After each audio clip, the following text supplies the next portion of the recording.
C'est une thématique qui est très classique dans la peinture, qui est la thématique de l'extraction de la flèche fichée dans le thorax de Saint-Sébastien, qui en général d'ailleurs en était jonché, parce qu'il avait été sur le champ de bataille pour sa chrétienté, et donc Sainte Irène, qui est une autre des premiers temps, qui allait elle-même être persécutée, enlève la flèche. Et ce qui m'a intéressé dans ce tableau, c'est l'infinie délicatesse du geste d'Irène et la position du saint, avec une tête qui est tournée à droite, comme il est classique lorsqu'on fait un geste opératoire chez les patients, qui en général ne regardent pas le geste. Donc, et il est tourné à droite avec un regard qui est un peu déjà au-delà des contingences terrestres.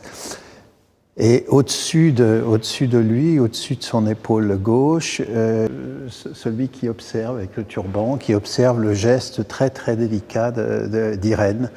Et tout ça baigne dans une spiritualité qui est extraordinaire et qui contraste avec la position de deux petits anges qui, eux, sont dans un coin et jouent de Sébastien et paraissent totalement indifférents à la situation. Donc il y a ce contraste entre vraisemblablement le monde céleste qui est au-delà des douleurs physiques et le monde terrestre avec cette souffrance, mais surtout cette infinie empathie. Et c'est ça qui nous intéresse dans un groupe de recherche sur la douleur où je travaille maintenant depuis 30 ans, c'est aussi d'analyser comment la douleur physique ou la douleur morale est perçue par celui qui l'observe.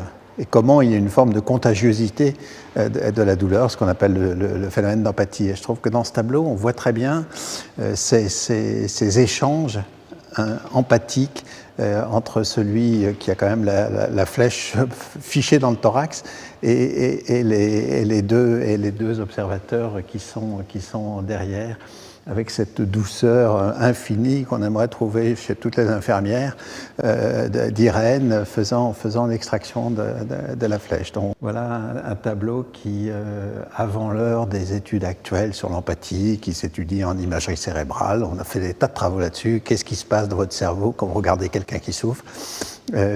Tout est déjà dit sur les mimiques, sur les faciès, du niveau de la participation de l'empathie.